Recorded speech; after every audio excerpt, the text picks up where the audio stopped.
ఓం శ్రీ కృష్ణ జగద్గురు పరబ్రహ్మణే నమః. ఓం నమో శ్రీ వేదవ్యాసాయ నమః. ఓం శ్రీ సద్గురు పూర్ణానంద స్వామినే నమః. ఓం శుక్లాంబరధరం విష్ణుం శశివర్ణం చతుర్భుజం ప్రసన్నవదనం ధ్యాయేత్ సర్వవిఘ్నోపశాంతయే.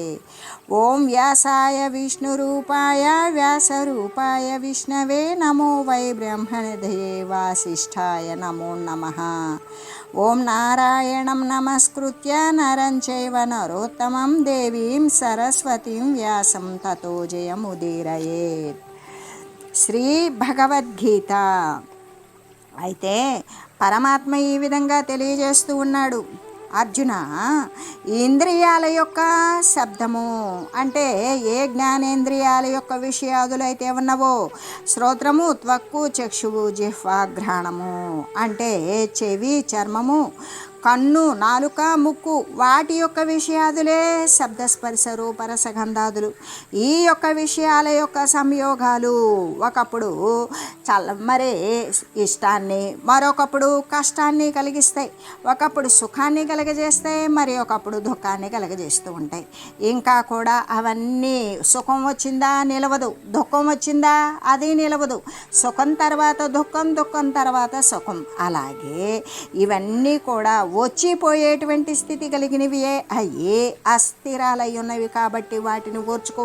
నీకు దుఃఖం వచ్చిందా అది నిలవదు, దాని తర్వాత సుఖం వస్తుంది. సుఖం వచ్చిందా అది నిలవదు. కాబట్టి ఈ జగత్తు అనేటువంటిది అబద్ధము అనేటువంటి జ్ఞానం లేనటువంటి వారు ఈ యొక్క జగత్తు అంటేనే ఈ ఉపాధుల యొక్క రాకపోకలు, అంటే పుట్టి చచ్చేటువంటి కార్యాలు ఏవైతే ఉన్నవో అదే జగత్తు.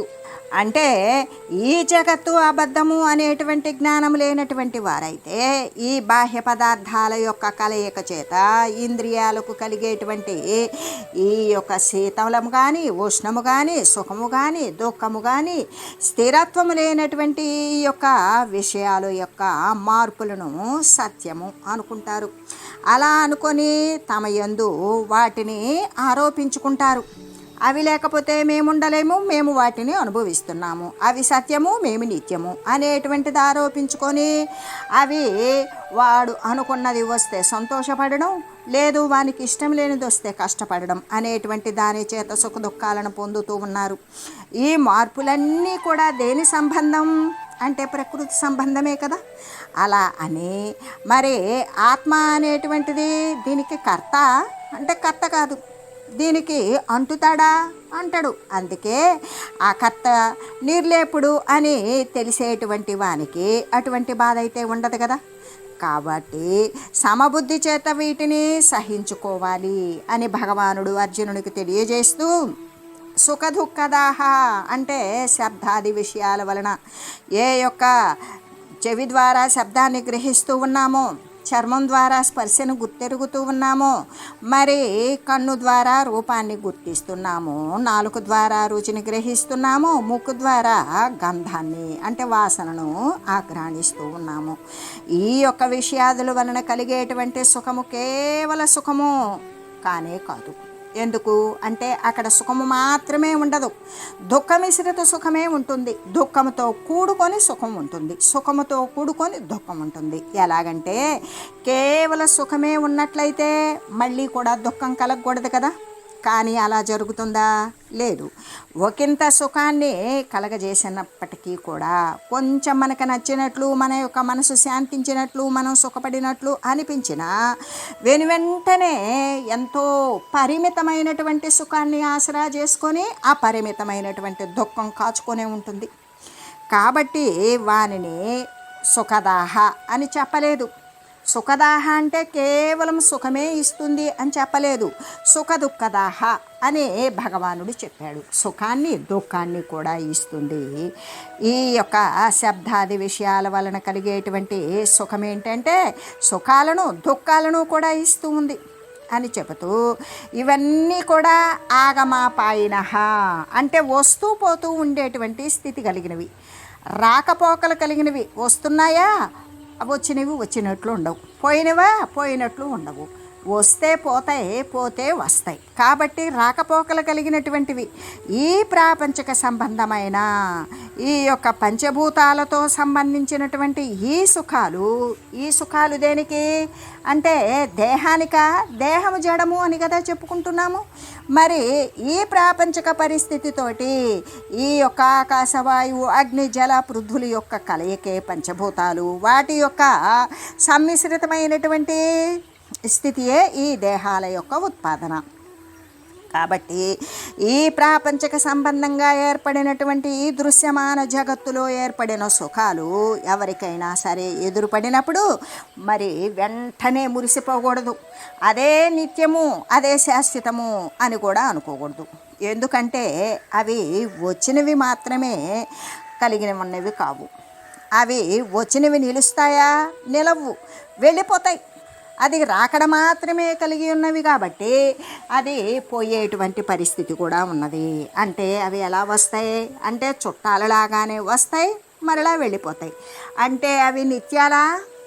వచ్చిపోయేటువంటివి నిత్యాలు ఎలా అవుతాయి? అవన్నీ కూడా అనిత్యాలే. కాబట్టి వాటి పట్ల ఎవ్వరికీ కూడా ప్రీతి కానీ, మమకారం కానీ, ఆసక్తి కానీ కలిగి ఉండకూడదు అని చెబుతూ, అటువంటి వాడే ధీరుడు అని తెలియజేయబోతూ ఆ తలుకు వెలుకు సుఖాల మీద ఆశ కలిగి వాటి వెంట పరిగెత్తేటువంటి వాడు ఉన్నాడు చూడు, వాడు నిజంగా కూడా మరి గొప్పదైనటువంటి దుఃఖాన్ని ఆహ్వానించినటువంటి వాడే అవుతాడు. సంసారము అనేటువంటి గుంటలో పడిపోతూ ఉన్నాడు. ఆ వచ్చిపోయేటువంటి సుఖాల మీద ఆశ కలిగి వాటి వెంట పరిగెత్తేటువంటి వాడు ఏం చేస్తూ ఉన్నాడు అంటే దుఃఖాన్నే వాడు ఆహ్వానిస్తూ ఉన్నాడు.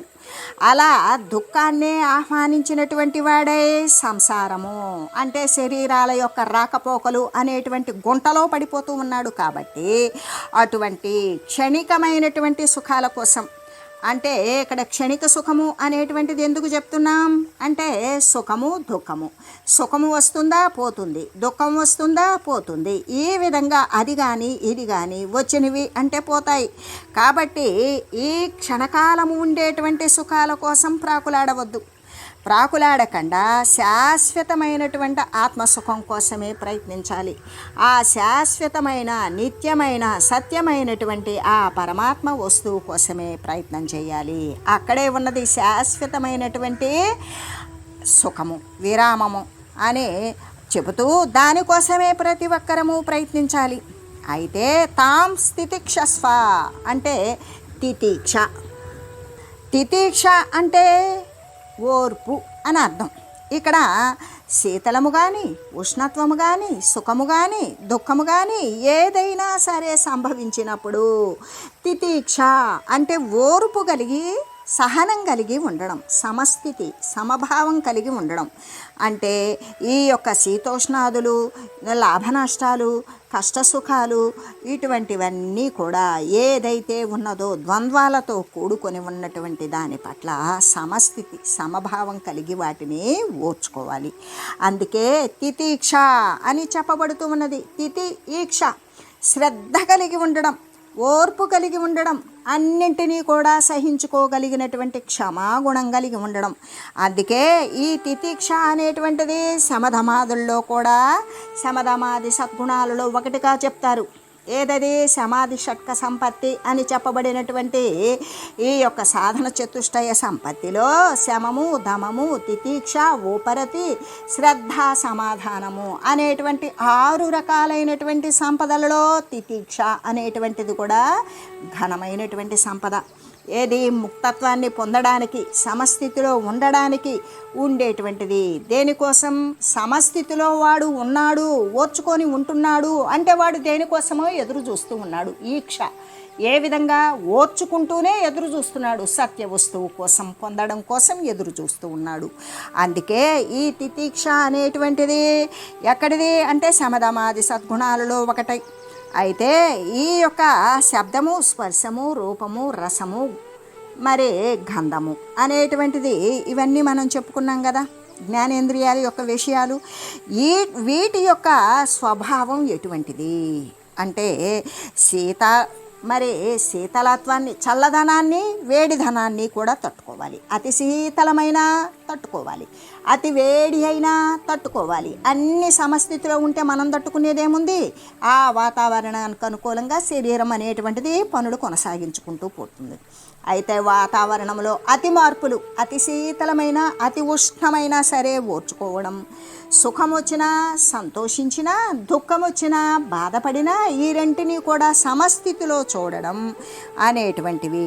అయితే ఈ శబ్దస్పర్శాది యొక్క విషయాల యొక్క స్వభావం ఏంటంటే శీతోష్ణాదులను బాధలను కలిగించడం, సుఖాలనివ్వడం, దుఃఖాలనివ్వడం, అవి వచ్చినా స్థిరంగా ఉండకపోవడం, రాకపోకలు కలిగి ఉండడం, అవి స్థిరమైనవి కాకుండా అనిత్యములయ్యే ఉండడం అని చెబుతూ, అయితే మరి ఆ శీతోష్ణాదులు అనేటువంటివి తటస్థించినవి పో. అప్పుడేం చేయాలి అంటే సమదృష్టి చేత వాటిని సహించుకోవాలి. అతి శీతలమైన అతి ఉష్ణమైనా సరే సమదృష్టి చేత వాటిని సహించుకొని ధైర్యంగా ఉండాలి. అతి ఉష్ణము నిలవదు, అతి శీతలము నిలవదు. కాబట్టి ఏదైనా రాకపోకలు కలిగినదే కాబట్టి వాటిని సహించుకొని ఉన్నప్పుడు ధైర్యంగా అవి వస్తూ పోతూ ఉంటాయి. ఈ విధంగా విషయాల చేత పుట్టినటువంటి ఏ విషయాలు శబ్దస్పర్శ రూపరసగంధాలతోటి పుట్టినటువంటి ఈ సుఖమునందు దుఃఖమునందు కూడా సమదృష్టి కలిగి ఉండు ఎటువంటి వానికి ఎటువంటి ఫలితం చేకూరుతుంది అనే విషయాన్ని గురించి ఇప్పుడు విచారిద్దాం. యాంహేన వ్యధ్యంత్యేతే పురుషం పురుషర్షభ సమదుఃఖ సుఖం ధీరం సోమృతత్వాయ కల్పతే. పురుష శ్రేష్ఠుడువకు ఓ అర్జున, భగవానుడు చెప్తూ ఉన్నాడు. అయితే ఈ శబ్దము, ఈ స్పర్శము, ఈ రూపరసగంధాదులు ఏవైతే ఉన్నావో ఇవన్నీ కూడా మనిషిని బాధించకుండా ఉంటాయో, బాధిస్తాయి కానీ వాడు వాటిని గణించడు, వాటిని లెక్క చేయడు. అటువంటి స్థితే ఓర్పు.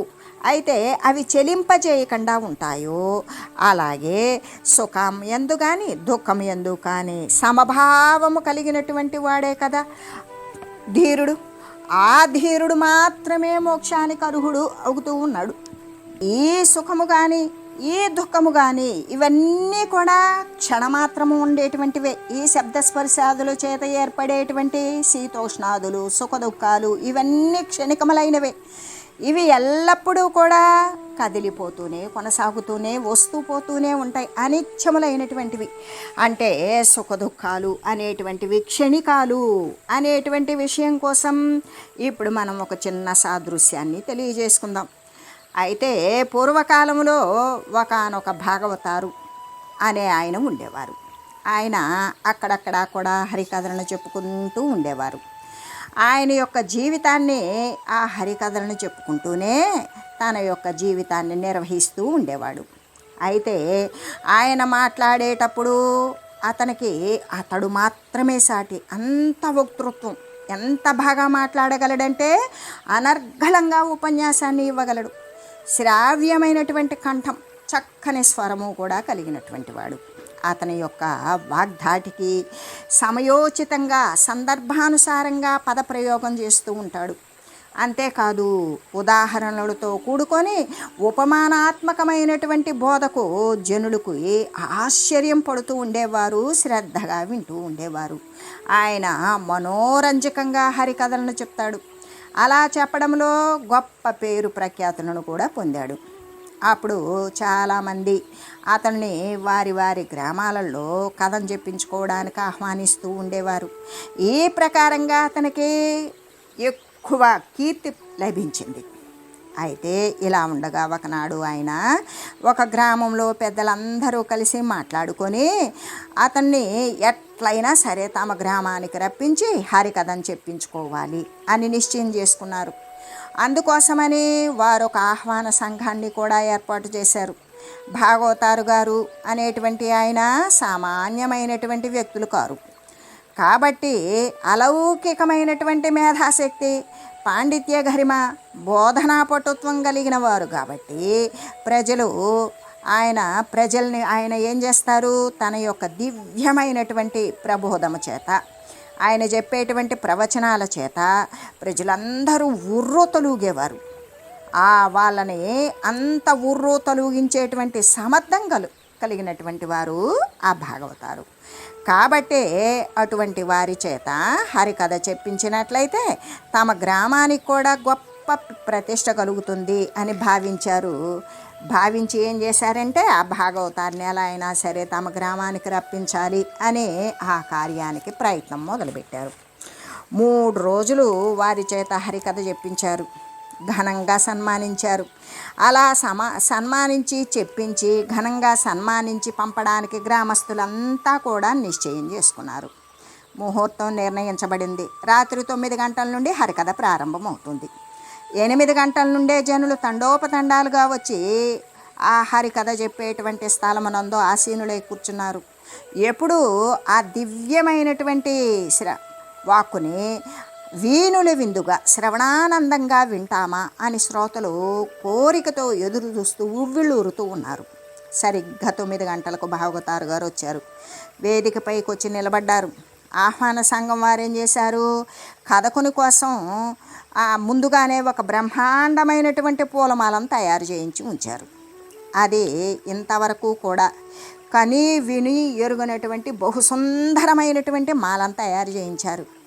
భాగవతారు గారికి తమ యొక్క గ్రామం తరపున అపూర్వ స్వాగతాన్ని తెలియజేశారు. ఆహ్వాన సంఘం వారు అప్పట్లో అంటే కొన్ని సంవత్సరాల క్రితం, కొన్ని దశాబ్దాల క్రితం 50 రూపాయలు వెచ్చించి ఆ సుందర రమణీయ కుసుమమాలను కట్టించి ఉంచారు. అప్పుడే 50 అంటే ఇప్పుడు దాదాపు అది 5,000 రూపాయలు దాదాపుగా ఉండొచ్చు. సరిగ్గా రాత్రి 9 గంటలకు ఏం చేశారంటే భాగవతారు గారు వేదిక మీదకి ఎక్కగానే వారి మెడలో వేయడం కోసం ఆహ్వాన సంఘ కార్యదర్శి గారు ఏం చేశారంటే తానొక్కడే మోయలేకపోవడం చేత ఆ పూలమాలని మరొకరి సహాయం చేత మోసుకొని వచ్చారు. 2 వ్యక్తులు మోయలేక పెద్ద పుష్పమాలను తన వద్దకు తీస్తూ ఉండడాన్ని భాగవతారు గారు చూశారు. అటువంటి సుందరమైన మాలను తాను ఇంతవరకు ఎప్పుడూ కూడా చూసి ఉండలేరు. ఇంకా ఒక్క క్షణంలో తనకు అపూర్వమైన అలౌకికమైన సన్మానం జరుగుతున్నది అని అతడు గ్రహించి తనలో తాను ఇట్లా అనుకున్నాడు, ఆహా ఎంత పెద్ద మాల, ఎట్టి కుసుమరాసుల సమూహము, గులాబీ, చామంతి, మల్లె, సంపంగ మొదలైనటువంటి రకరకాల పుష్పాలను చేర్చబడి ఉన్నటువంటి ఈ అద్భుత పూలమాలను నా జీవితంలో నేను ఇదివరకెన్నడూ కూడా చూసి ఉండలేదు. ఆహా ఎంత ఘన సన్మానం నాకు జరగబోతోంది అని ఈరోజు నిజంగా కూడా నా జీవితంలో చెప్పుకోదగినటువంటి విశేషమైన రోజే అవుతుంది అని ఏమనుకున్నాడంటే today is the most happiest day in my life అని అనుకున్నాడు. అంటే ఈరోజు నా జీవితంలో చెప్పుకోదగినటువంటి విశేషమైన రోజుగా మిగులుతుంది అని ప్రకారంగా ఆ హరికథా భాగవతారు గారు ఆ హరికథా శిరోమణి తనలో తాను భావించుకొని ఉప్పొంగుతూ ఉన్నాడు. ఇలా ఉండగా కొద్దిసేపటికి ఏమైందంటే కార్యదర్శులు భాగవతారు గారి మెడలో పుష్పమాలను వేశారు.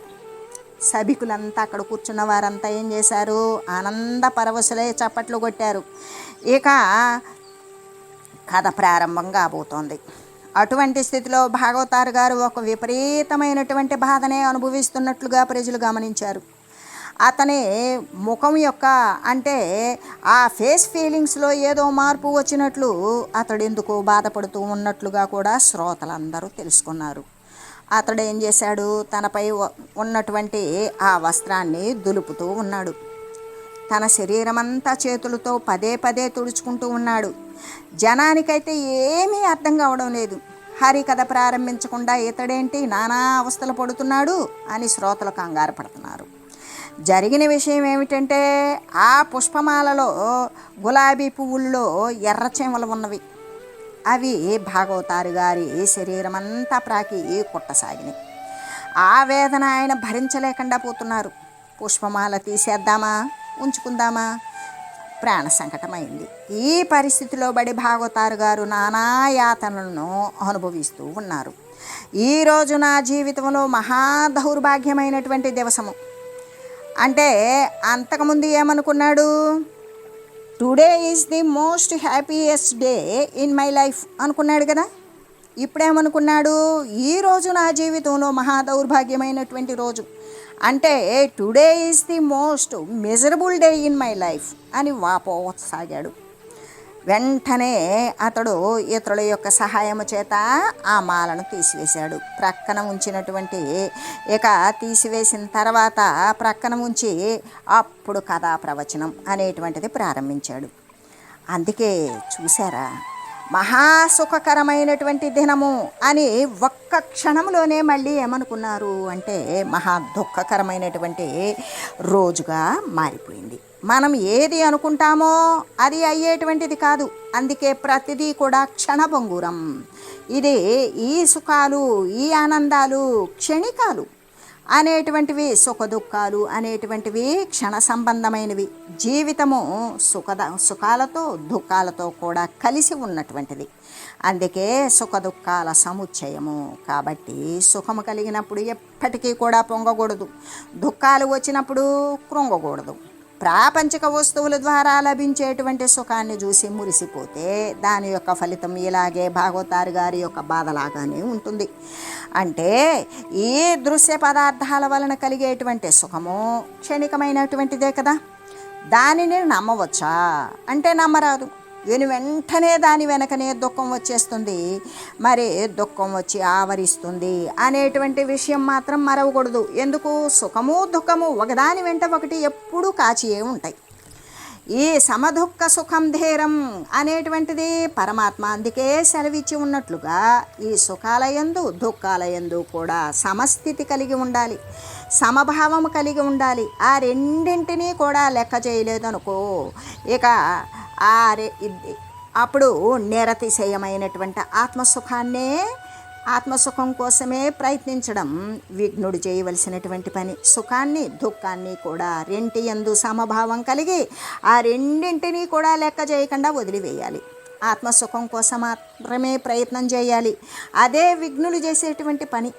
అంటే సుఖం వచ్చినప్పుడు పొంగకూడదు, దుఃఖం వచ్చినప్పుడు కృంగరాదు అనేటువంటి సుఖదుఖాల యందు సమస్థితి సమభావమే కలిగి ఉండాలి అని చెబుతూ, అందుకే ఓ అర్జున, ఎవరినైతే ఈ యొక్క శబ్దస్పర్శాదులు అనేటువంటివి బాధింపకుండా చలింపజేయకుండా సుఖమునందు కానీ దుఃఖమునందు కానీ సమభావం కలిగినటువంటి వాడే కదా ధీరుడు. ఆ ధీరుడే మోక్షాన్ని చెందడానికి అర్హుడవుతూ ఉన్నాడు. అందుకే మనకి ఏమని చెప్తారు అంటే ఎంహ్యన వ్యధ్యంచేతే పురుషర్షభ అనేటువంటి ప్రత్యేకమైనటువంటి పదం ఉపయోగించబడింది. పురుషర్షభ అంటే పురుష శ్రేష్ఠ. ఇంద్రియాలను జయించి విషయాదుల చేత ఏమాత్రము చెలించకుండా సుఖమునందు దుఃఖమునందు కూడా సమస్థితి కలిగి ఈ లౌకికమైన శ్రేష్టత్వంతో పాటు పారమార్థికమైనటువంటి శ్రేష్టత్వాన్ని కూడా సంపాదించు అర్జున అని హెచ్చరించడం కోసం కాబోలు పరమాత్మ అర్జునుడిని పురుషర్షభ అనేటువంటి సంబోధన చేసి ఉన్నారు అని చెబుతూ, అంటే ఇంద్రియాలను జయించి, ఏ ఇంద్రియాలు? అంతరేంద్రియాలు, పంచప్రాణాలు, ఇంకా జ్ఞానేంద్రియాలు, పంచతన్మాత్రలు, కర్మేంద్రియాలు, వీటినన్నింటినీ కూడా నిగ్రహించు. ఏ యొక్క విషయాదులు ఉంటాయో వాటి ద్వారా నీవు ఏమాత్రము చంచలత్వం లేకుండా చెలించకుండా సుఖమునందు కానీ దుఃఖమునందు కానీ నీవు ఈ రెంటికి అంటలేదనుకో సమభావం కలిగి ఉంటావు. సుఖం వచ్చిందా నిలువదు, దుఃఖం వస్తుంది. దుఃఖం వచ్చిందా నువ్వంత పరితాపం పొందనక్కర్లా, అది కూడా పోతుంది, మళ్ళీ సుఖమే వస్తుంది. సుఖం వచ్చిందా అది నిలుస్తుందని పొంగిపోతావేమో, అది నిలవదు, మళ్ళీ దుఃఖమే వస్తుంది. కాబట్టి ఈ శరీరం యొక్క రాకపోకలు ఎంత తథ్యమో సుఖ దుఃఖాదులు కూడా అంతే తథ్యము. ఆ విధంగా సుఖము దుఃఖము ఈ రెంటి యందు కూడా నీవు సమస్థితిని కలిగి ఉండు. ఎలాగంటే అటువంటి సమభావం కలిగి ఉన్నప్పుడు మాత్రమే, అంటే లౌకికమైనటువంటి శ్రేష్టత్వం కూడా ఉంటుంది దానివల్ల. ఏ విధంగా బాధ వచ్చినా సరే భయపడకపోవడం, మరి సంతోషం వచ్చినా వికటాటహాసాలు చేసి మాశ్చరించకపోవడం, ఇటువంటిది రెంటిని కూడా బ్యాలెన్స్ ఆఫ్ మైండ్ ఈ విధంగా చూడగలిగినప్పుడు లౌకికమైనటువంటి శ్రేష్టత్వం కూడా కలిగి ఉంటాడు కదా. ఆ విధంగా పారమార్థికమైనటువంటి శ్రేష్టత్వాన్ని కూడా సంపాదించు నీవు. భౌతికమైనటువంటి సుఖము దుఃఖము ఈ యొక్క భౌతిక సంబంధమైనటువంటి స్థితులు, దానితో పాటు నీవు పారమార్థికమైనటువంటి శ్రేష్టత్వాన్ని కూడా పొందాలి, దానిని కూడా సంపాదించాలి. కాబట్టి ఓ అర్జున అని హెచ్చరించడానికి కాబోలు ఏమని, పురుషులలో కూడా శ్రేష్ఠుడమైనటువంటి వాడవు, ఇంద్రియాలను జయించినటువంటి విషయాదుల చేత కూడా చెలింపకుండా ఉండగలిగిన సమస్థితి ఏదైతే ఉన్నదో దానిని సాధించు. దానితో పాటు పారమార్థికమైనటువంటి గొప్పతనాన్ని కూడా నీవు సాధించు అని హెచ్చరించడానికి కాబోలు పరమాత్మ అర్జునుణ్ణి పురుషర్షభ అనేటువంటి సంబోధన చేసి ఉన్నారు. అంటే సమదుఃఖ సుఖం ధీరం, ఏ విధంగా సుఖాలయందు దుఃఖాలయందు కూడా సమానత్వాన్ని కలిగి ఉండడమే కదా ధీరత్వం. అంటే సుఖమునందు సంతోషపడిపోయి దుఃఖమునందు కృంగిపోయి ఎటువంటి బ్యాలెన్సు లేకుండా ఒక సమస్థితి లేకుండా ప్రతిదానికి పొంగిపోవడము కృంగిపోవడము జరిగేటువంటి స్థితి ఏంటి, బలహీన స్థితి, దీనుల స్థితి. అదే ధీరత్వము గలవాని లక్షణం ఏంటి అంటే సుఖమునందు కానీ దుఃఖమునందు కానీ సమానత్వము కలిగి ఉండడమే కదా ధీరత్వము అని పరమాత్మ తెలియజేస్తూ, ఓం మంగళం పావన గీతామాత జయ మంగళం భక్తజనావని బంధ విమోచని భవభయహారిణి భవ్యదాయిని మంగళం. ఓం మంగళం శ్రీ కురుక్షేత్ర రణక్షోణి విహారిణే పార్థసారథి రూపాయ గీతాచార్యాయ మంగళం. ఓం మంగళం మహత్.